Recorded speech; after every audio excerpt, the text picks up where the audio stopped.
तो आपने इस वीडियो में देखा कि कैसे आपको स्टेप बाय स्टेप फॉर्म को अप्लाई करना है और अच्छी तरीके से स्टेप बाय स्टेप देख के आप भी अपने घर बैठे मोबाइल से कंप्यूटर से अप्लाई कर सकते हैं। इस तरीके का इंटरफेस आपको दिखाई देगा, इस पे क्लिक करना है। तो यहाँ पे आपको अपना आधार कार्ड का PDF अपलोड करना है, front side and back side. Permanent residence certificate पे क्लिक करेंगे, NC/LC सर्टिफिकेट। तो यहाँ से हम अपलोड सर्टिफिकेट PDF पे शुदा है तो मैरिड लिखेंगे। अगर यहाँ पे आपको बोला जा रहा है अपलोड सर्टिफिकेट का, तो यहाँ पे अपलोड PDF पे क्लिक। एक बार पूरी अपनी फॉर्म को रिव्यू करके पूरी अच्छी तरीके से वो ओपन कर लेंगे। ओपन करने के बाद पे यहाँ पे हमें टाइप करना है online.bpsc.bihar.gov.in और इस पे क्लिक कर देना है। टाइप करने के बाद में कुछ इस तरीके का इंटरफेस ओपन हो जाएगा, जैसे कि आप स्क्रीन पे देख सकते हैं अभी।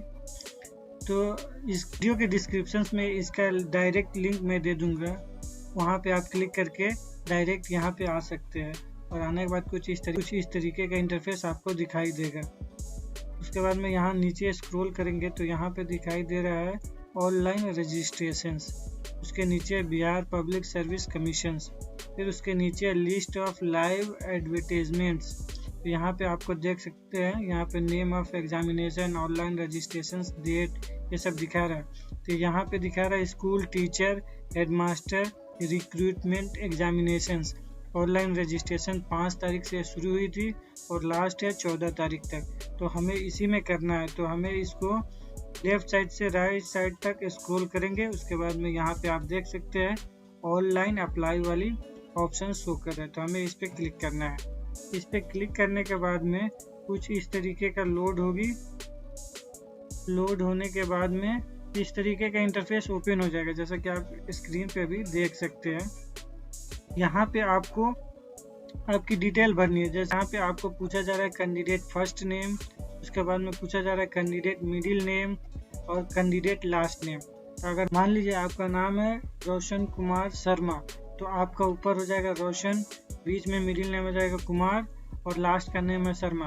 अगर आपका नाम सिर्फ रोशन कुमार है, शर्मा नहीं है, तो आप ऊपर रोशन लिख देंगे, आप मिडिल नेम छोड़ देंगे और लास्ट नेम में कुमार लिख देंगे।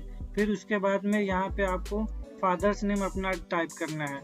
उसके बाद में अगर आप महिला है, लेडीज है, अगर आपका शादी हो गई है तो यहाँ पे अपने हस्बैंड का नाम लिखेंगे। अगर आप लड़के हैं, शादी नहीं हुए हैं, तो यहाँ पे इसको एम्प्टी छोड़ देंगे। यहाँ पे मदर्स का नाम लिखेंगे। तो चलिए हम लिख लेते हैं, फिर आगे का प्रोसेस बताते हैं। मदर्स का नाम टाइप करने के बाद में यहाँ पे लिख रहा है सेलेक्ट ID टाइप। तो यहाँ पे आप आधार कार्ड टाइप कर सकते हैं, पैन कार्ड टाइप कर सकते हैं या फिर ड्राइविंग लाइसेंस, कोई एक चूज करना है। तो हम आधार कार्ड को सिलेक्ट कर लेते हैं। उसके बाद में नीचे है आधार नंबर, तो यहाँ पे आपको आधार नंबर अपना टाइप करना है। फिर उसके नीचे अपलोड आधार PDF, तो यहाँ पे आपको अपना आधार कार्ड का PDF अपलोड करना है, front side and back side दोनों। एक PDF में मर्ज कर लेंगे इमेज को, फिर यहाँ पे अपलोड करनी है। उसके नीचे आधार नंबर टाइप करने के बाद में यहाँ पे हमें अपलोड करना है आधार कार्ड। ओके कर देंगे। ओके करने के बाद यहाँ पे देख सकते हैं डॉक्यूमेंट अपलोडेड लिख रही है। उसके बाद में नीचे लिख रहा है are you a citizen of India, तो आप इंडिया से है तो ऑफकोर्स यस लिखेंगे। फिर उसके बाद में लिख रहा है are you a permanent resident origin of state of Bihar, तो हम सिलेक्ट यस करेंगे क्योंकि हम बिहार से हैं। उसके बाद में यहाँ पे नीचे लिख रहा है इंटर परमानेंट रेसिडेंस सर्टिफिकेट, यानी आपका निवास प्रमाण पत्र, वो यहाँ पे आप सर्टिफिकेट नंबर टाइप करेंगे। फिर उसके बाद में इशू डेट टाइप करेंगे। फिर उसके नीचे लिख रहा है अपलोड परमानेंट रेसिडेंस सर्टिफिकेट, यहाँ पे आप वो सर्टिफिकेट अपलोड करेंगे। टाइप करने के बाद में यहाँ पे हम अपलोड परमानेंट रेसिडेंस सर्टिफिकेट पे क्लिक करेंगे। क्लिक करने के बाद में जहाँ पे आप रखे होंगे PDF, वहाँ से आप सेलेक्ट करेंगे। तो हमारे पास यहाँ है, हम यहाँ से सेलेक्ट कर लेते हैं। सेलेक्ट करने के बाद इस तरह का आप देख सकते हैं डॉक्यूमेंट अपलोडेड का मैसेज आ गई है। फिर उसके नीचे लिखा जा रहा है do you belong to any reserve category, general से है तो आप यहाँ पे नो करेंगे। अगर आप बैकवर्ड क्लास से है, कोई आपका कैटेगरी है रिजर्व का, तो यहाँ पे सेलेक्ट करेंगे। तो हर केस में यहाँ पे यस सेलेक्ट करेंगे। उसके बाद में यहाँ पे पूछ रहे if yes then select the category code. अगर आप हाँ रिजर्व कैटेगरी में आते हैं तो आप कौन से आते हैं, EWS, SC, ST, EBC और BC, तो हम EBC वाले सेलेक्ट कर लेते हैं। आप अपने हिसाब से यहाँ पे सेलेक्ट कर लेते हैं। आप अपने हिसाब से यहाँ पे सेलेक्ट करेंगे। फिर उसके बाद में सेलेक्ट कास्ट नेम, तो यहाँ पे आप किस कास्ट से आते हैं, तो आप जिस कास्ट से आते हैं अगर यस करेंगे तो आपको कास्ट यहाँ पे देना होगा। तो चलिए हम दे देते हैं। तो यहाँ पे मोमिन दे दिए, मोमिन मुस्लिम जुल्हा अंसारी हमारे कंडीशन में आती है। तो हम उसको टाइप करने के बाद में यहाँ पे लिख रहा है इंटर NCLC सर्टिफिकेट डिटेल्स, और यहाँ पे आपको सर्टिफिकेट नंबर टाइप करना है, फिर उसके बाद में इशू डेट टाइप करना है। तो चलिए हम यहाँ पे इस सर्टिफिकेट नंबर डाल देते हैं और इशू डेट डालने के बाद आगे का प्रोसेस करते हैं। नंबर डालने के बाद उसके बाद यहाँ पे इशू डेट डालने के बाद में यहाँ हम आगे की तरफ देखेंगे। उसके बाद में यहाँ पे लिख रहा है सर्टिफिकेट इशूज बाय, ये बिहार गवर्नमेंट इशू किया या अदर कोई स्टेट किया, तो हमें तो बिहार वाले की है तो हम बिहार सेलेक्ट करेंगे। सेलेक्ट करने के बाद में यहाँ पे बोल रहा है अपलोड NCLC सर्टिफिकेट, तो यहाँ से हम अपलोड सर्टिफिकेट PDF पे क्लिक करेंगे और जहाँ पे आप सेव करके रखे होंगे PDF वो सेलेक्ट कर लेंगे। यहाँ से सेलेक्ट करने के बाद में आप देख सकते हैं यहाँ पे लोडिंग, आप यहाँ पे देख सकते हैं डॉक्यूमेंट अपलोडेड का मैसेज आ गया है। तो हम नीचे स्क्रॉल करेंगे, स्क्रॉल करने के बाद कुछ इस तरीके का इंटरफेस ओपन हो जाएगा। यहाँ पे आपको अब लिख रहा है मैरिटल स्टेटस, तो आप अगर शादीशुदा है तो मैरिड लिखेंगे, अगर शादीशुदा नहीं है सिंगल है तो अनमैरिड करेंगे। तो हमारी केस में शादीशुदा है तो हम मैरिड पे क्लिक करेंगे। फिर उसके बाद में यहाँ पे जेंडर सेलेक्ट करने को बोल रहा है, अगर आप मर्द है लड़के हैं तो मेल सेलेक्ट करेंगे, अगर फीमेल है लड़की है तो फीमेल सेलेक्ट करेंगे, अगर औरत है तो फीमेल सेलेक्ट करेंगे। फिर उसके बाद में यहाँ पे पूछ रहा है are you a grandson और granddaughter of freedom fighters as per advertisement, तो हमारे कंडीशन में ये नहीं है तो हम नो पे क्लिक करेंगे। फिर उसके बाद में सेकंड वाला पूछ रहा है are you person with benchmark disability, तो हमारे केस में ये भी नहीं है तो हम नो पे क्लिक करेंगे। उसके बाद में क्लिक करने के बाद हम नीचे की तरफ स्क्रॉल करेंगे।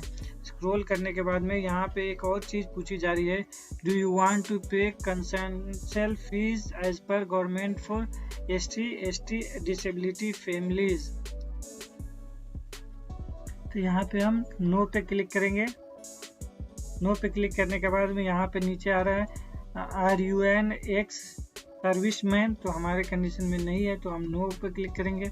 फिर उसके बाद में नीचे आ रही है पंचायती राज संस्थान एवं नगर निकाय, उसके बाद में यहाँ पे भी मेरा नहीं हो रहा है तो हम नो पे क्लिक करेंगे। नो पे क्लिक करने के बाद नीचे की तरफ स्क्रॉल करेंगे।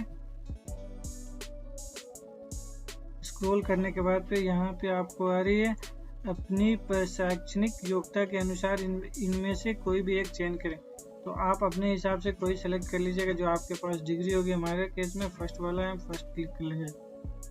क्लिक करने के बाद में यहाँ पे नीचे की तरफ स्क्रॉल करेंगे।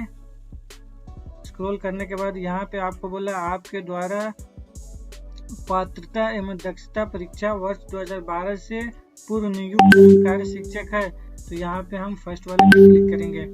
क्लिक करने के बाद यहाँ प्लीज सेलेक्ट CET पेपर्स है तो हम ओके कर देंगे। ओके करने के बाद में यहाँ पे आपसे पूछ रहा है आप इनमें से किस पात्रता यानी दक्षता का परीक्षा की योग्यता धारण करते हैं, तो ये CET पेपर 2 है और CET पेपर 1 है। हम यहाँ से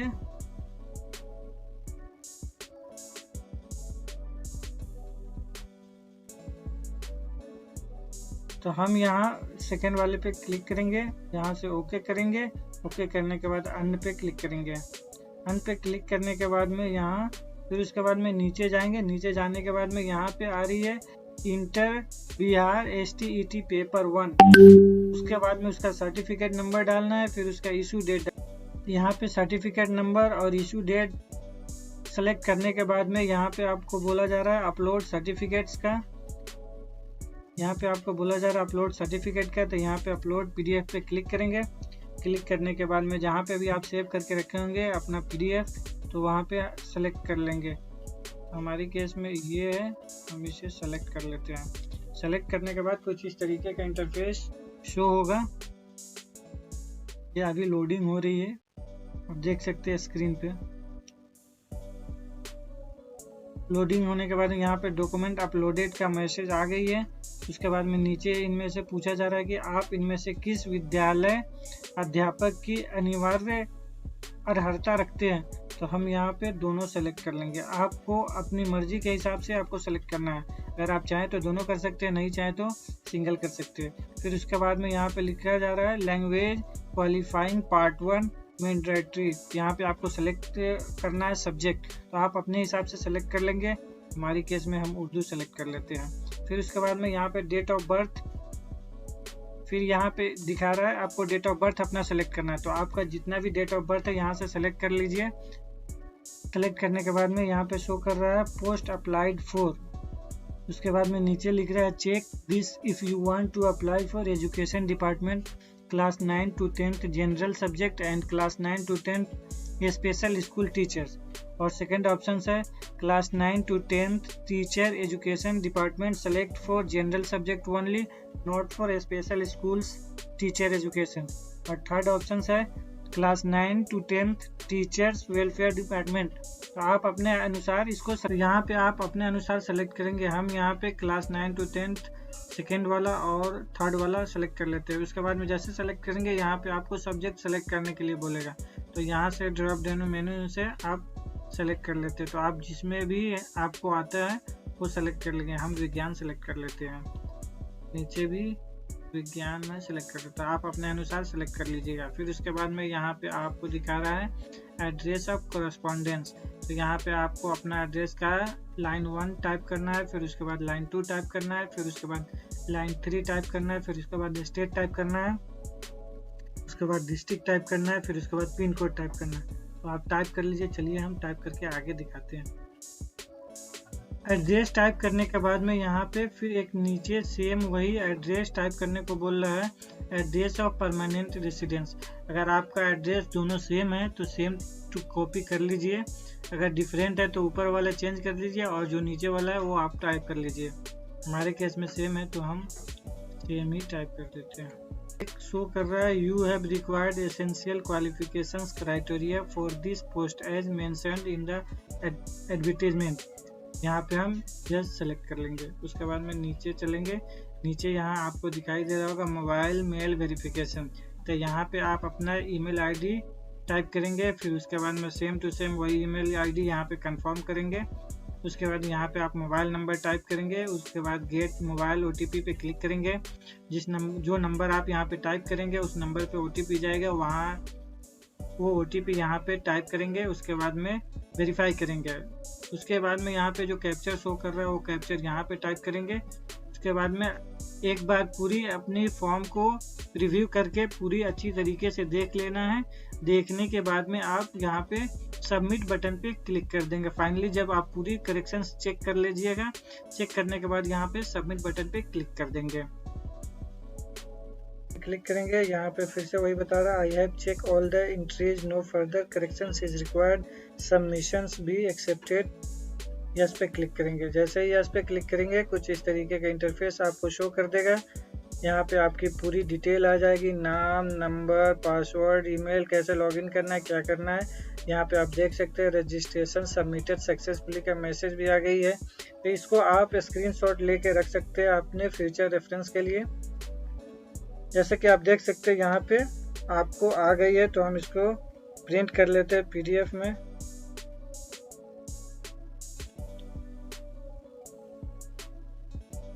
हमने इसको प्रिंट कर लिया है अच्छी तरीके से। तो आपने इस वीडियो में देखा कि कैसे आपको स्टेप बाय स्टेप फॉर्म को अप्लाई करना है, और अच्छी तरीके से स्टेप बाय स्टेप देख के आप भी अपने घर बैठे मोबाइल से, कंप्यूटर से अप्लाई कर सकते हैं। इस वीडियो में इतना ही, मिलते हैं नेक्स्ट वीडियो में। तब तक के लिए दीजिए इजाज़त, बाय।